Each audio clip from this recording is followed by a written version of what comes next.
हम mail Vitality की category के ऊपर, सुपर डूड रेंज के ऊपर। इनफर्टिलिटी, इम्पोटेंसी जैसे इश्यूज आज के टाइम में बहुत ही ज़्यादा सोशलाइज प्रॉब्लम्स हो गई हैं।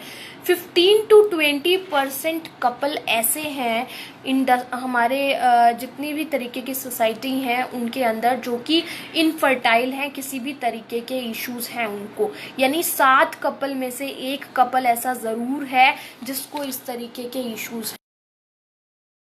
हमारी एक चीज़ बहुत कॉमन है, जब भी कभी भी, not for every area but कहीं कहीं आज भी विलेजियस एरिया के अंदर या इवन सिटीज़ में भी ये चीज़ मानी जाती है कि जब भी इनफर्टिलिटी केस होता है या फिर मदर फादर नहीं बन पा रहे हैं, पेरेंट्स नहीं बन पा रहे हैं, गार्जियंस नहीं बन पा रहे हैं, तो उसके लिए सिर्फ फीमेल का ही हार्मोनल इम्बैलेंस होता है, फीमेल ही रिस्पॉन्सिबल होती है। It is not true in every senses.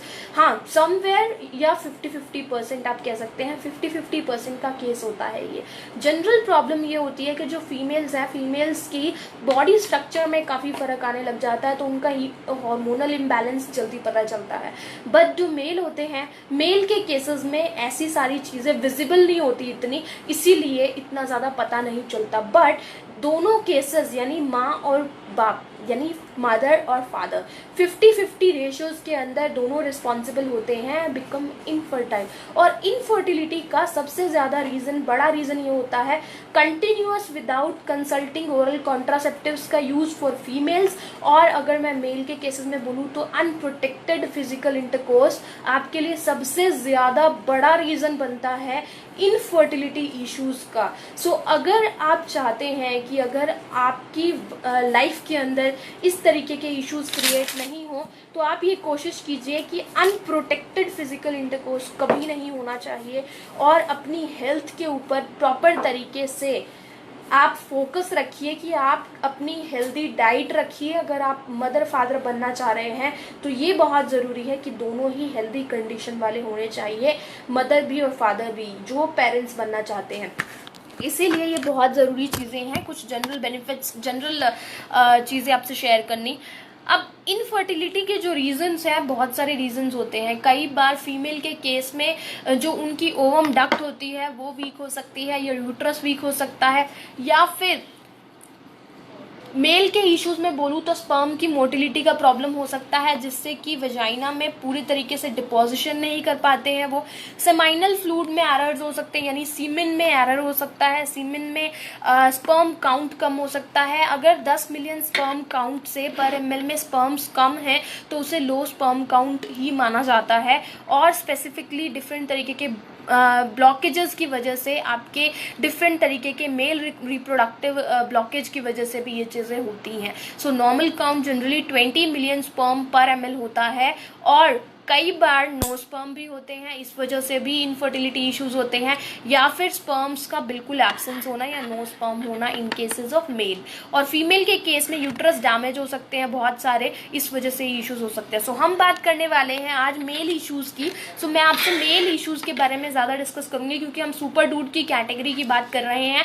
जब वुमेन इश्यूज के बारे में बात करेंगे तो वुमेन केयर कैटेगरी की बात करेंगे। मेल इश्यूज के अंदर मैं अगर आपसे शेयर करूँ तो मेल की जो हेल्थ के ऐसे इश्यूज यानी इनफर्टिलिटी के इश्यूज जो क्रिएट होते हैं वो अलग अलग प्रॉब्लम्स की वजह से क्रिएट हो सकते हैं। उसके रीजंस अलग अलग हो सकते हैं। मेडिकल रीजंस हो सकते हैं, एनवायरमेंटल रीजंस हो सकते हैं, हेल्थ एंड लाइफस्टाइल रीजंस हो सकते हैं, इस तरीके के इश्यूज हो सकते हैं। देखिए, फर्स्ट आ जाते हैं मेडिकल रीजंस की। अगर मैं बात करूं तो मेडिकल रीजंस में सबसे बड़ी इंपॉर्टेंट चीज़ है इजैकुलेशन का इशू होना, दूसरा है वेरिकोसील, तीसरा है हार्मोनल इम्बैलेंस, एंड चौथा है celiac disease. So these are the medical reasons जिसमें वेरिकोसील जैसे इश्यूज यानी वेन्स जिनके माध्यम से स्पर्म रिलीज होता है उसमें इश्यूज हो सकते हैं।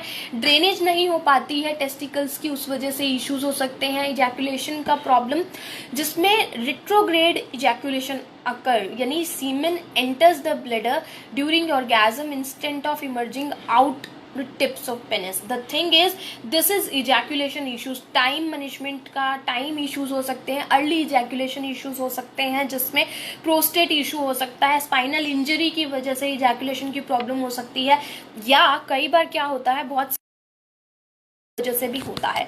जब बहुत सारी मेडिकेशंस चल रहे हो, बहुत सारी दवाइयाँ या बहुत सारे लोग जो drugs in terms of medicals जो विदाउट आप कंसल्टेशंस को मेडिसिन को यूज़ करते हैं वो। दूसरा, डिफरेंट तरीके के आप जो भी तरीके की चीज़ें उल्टी बैड लाइफस्टाइल हैबिट्स हैं आपको वो भी आपसे डिस्कस करूंगी। तीसरा, हार्मोनल इम्बैलेंस, हार्मोनल इश्यूज की वजह से बहुत ज़्यादा इश्यूज होंगे, क्योंकि स्पर्म अगर पूरे तरीके से रिलीज नहीं हो पाएगा then there is a lot of issue and it is like कि आज के टाइम में it becomes a little bit common issue, जहाँ पे डिफरेंट तरीके के painful treatments are there, but rather than that आप कोई भी ट्रीटमेंट के अंदर वो भी जाते हैं तब भी आपके शरीर में इतनी एनर्जी होनी चाहिए कि आप किसी भी प्रोसेस को, किसी भी प्रोसीजर को फॉलो करने के लिए अपने शरीर को तैयार कर पाएं। टेस्टोस्टेरोन जैसे हार्मोनल इश्यूज की वजह से आपको बहुत ऐसे इश्यूज का सामना करना पड़ता है। सो सुपर डूड की category which is Vitality juice and Vitality syrup and tablets की कैटेगरी आपके इन इश्यूज में आपका हेल्प करेगी। हम डिस्कस करते हैं दूसरे वाले इश्यूज के बारे में। ये तो थे मेडिकल टर्म्स, मेडिकल प्रॉब्लम्स जो होते हैं। कई बार एनवायरमेंटल फैक्टर्स भी बहुत रिस्पॉन्सिबल होते हैं आपको स्पर्म इश्यूज के लिए, जिसमें फर्स्ट इज कई जो लोग बहुत फैक्ट्रीज में काम करते हैं या पोल्यूटेड एरिया में काम करते हैं उनके लिए हैवी मेटल एक्सपोजर की वजह से बहुत प्रॉब्लम होती है ये। सेकेंड चीज है इंडस्ट्रियल केमिकल, जैसे मैंने आपसे शेयर ही किया है। बहुत सारे लोग जो फैक्ट्रीज में काम करते हैं उनके अंदर केमिकल बार बार इनटेक होता रहता है, इनहेल होता रहता है, इस वजह से उनके साथ में ऐसा इशू हो सकता है। थर्ड चीज आ जाती है रेडिएशन और एक्सरेज इशू। अब हॉस्पिटल्स में काम करने वाले जो कंटिन्यूअस लोग रेडिएशन से एक्सरेज से एमिट होते हैं उन सभी में भी ऐसे इश्यूज हो सकते हैं।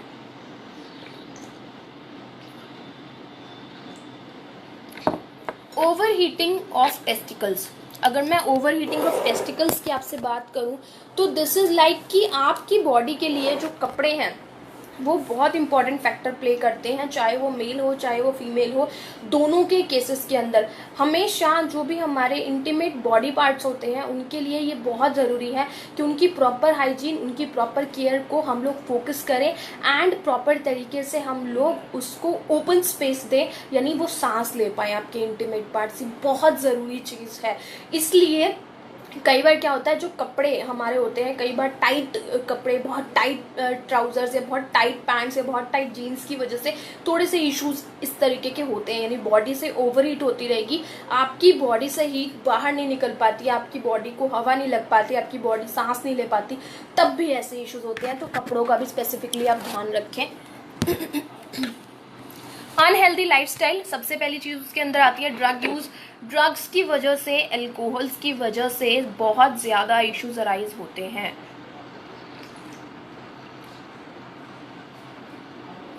अल्कोहल की अगर मैं बात करूं तो अल्कोहल को बहुत सारे लोग अल्कोहल एडिक्ट हैं या ड्रिंकिंग करते हैं। जो भी ड्रिंक करता है उसके लिए ये चीज़ बहुत कॉमन होगी। इसीलिए सबसे पहले आप लोगों को, जिनको भी इनफर्टिलिटी के केसेस आपके सामने आते हैं, उनको बोलिए कि ऐसी हैबिट्स को क्विट करें। थर्ड चीज़, टोबैको स्मोकिंग। टोबैको केसेस के अंदर भी बहुत ज़्यादा ऐसी प्रॉब्लम्स होती हैं। Next is emotional stress. जब वर्क स्ट्रेस या इमोशनल स्ट्रेस बहुत ज़्यादा हो तो सर्टन हार्मोन्स जिनके लिए हमारा ब्रेन सिग्नलिंग करता है, जैसे टेस्टोस्टेरोन है मेल के केस में, तो बहुत बार स्ट्रेस की वजह से वो हार्मोन्स प्रॉपर काउंट में रिलीज नहीं हो पाता, इसीलिए भी फर्टिलिटी इश्यूज होते हैं। डिप्रेशन एंड वेट भी एक बहुत बड़ा रीज़न है इन सभी चीज़ों का। वेट को अगर सही तरीके से मैनेज नहीं किया जाता तब भी हार्मोनल इश्यूज क्रिएट होते हैं और मेल फर्टिलिटी इश्यूज क्रिएट होते हैं। So these are symptoms of infertility, जिनको जनरली ये सिम्टम्स अराइज नहीं, दिखते नहीं है, विजिबल नहीं होते हैं, बट सेक्सुअल डिसफंक्शनिंग इसमें अराइज होती है, जिसमें कि इजैकुलेशन के प्रॉब्लम्स होंगे, स्मॉल फ्लूइड होगा, बहुत ज़्यादा स्पर्म का जो रिलीज होगा, सेक्सुअल डिज़ायर का रिड्यूस हो जाना और पेन होना, स्वेलिंग होना आपके टेस्टिकल एरिया के अंदर, रेस्पिरेटरी इन्फेक्शंस बहुत ज़्यादा अगर किसी को है तब भी, इनएबिलिटी टू स्मेल, उन लोगों के अंदर स्मेल की प्रॉब्लम रहती है जिनको ऐसे इश्यूज होते हैं। एबनॉर्मल ब्रेस्ट ग्रोथ यानी कि जॉइंट तरीके से मेल के अंदर ब्रेस्ट फीचर्स आने लग जाते हैं, ब्रेस्ट ग्रोथ होने लग जाती है। डिक्रीज्ड फेशियल और बॉडी हेयर का बहुत सडन तरीके से कम होने लग जाना मेल के अंदर भी एक साइन है इनफर्टिलिटी का। एंड स्पर्म काउंट जो हमने पहले शेयर किया ही है। सो उसके लिए, इन सभी इश्यूज के लिए आपको अपने शरीर के लिए हेल्दी सप्लीमेंट्स का इनटेक करना काफ़ी रिक्वायर्ड होता है, जैसे कि सुपर डूड वाइटलिटी जूस की कैटेगरी, जिसके अंदर आयरन, कैल्शियम, अश्वगंधा, कॉन्च और स्टीविया जैसी चीज़ें हैं जो कि आपके शरीर को अडाप्ट करने में, अलग अलग तरीके के स्ट्रेस लेवल को मैनेज करने में बहुत हेल्प करता है। ये आपकी बॉडी में स्टैमिना को बूस्ट करने के लिए, वाइटलिटी को इम्प्रूव करने के लिए बहुत सपोर्ट करता है। इसमें ऐसे इंग्रेडिएंट्स को ऐड किया गया है जो फर्टिलिटी से डायरेक्टली रिलेटेड है, जैसे अश्वगंधा है या कॉन्च है या विडारी है, ये सारी चीज़ें। नेक्स्ट आ जाते हैं हम, स्टीविया है, शतावरी है या कारकारा है, ऐसी सी चीज़ों का भी प्रयोग इसके अंदर स्पेसिफिकली किया गया है। ये सारे के सारे जितने हर्ब्स हैं ये मेल स्ट्रेंथ और स्टैमिना के लिए बहुत रिस्पॉन्सिबल हैं। अब इसके बेनिफिट्स क्या हैं?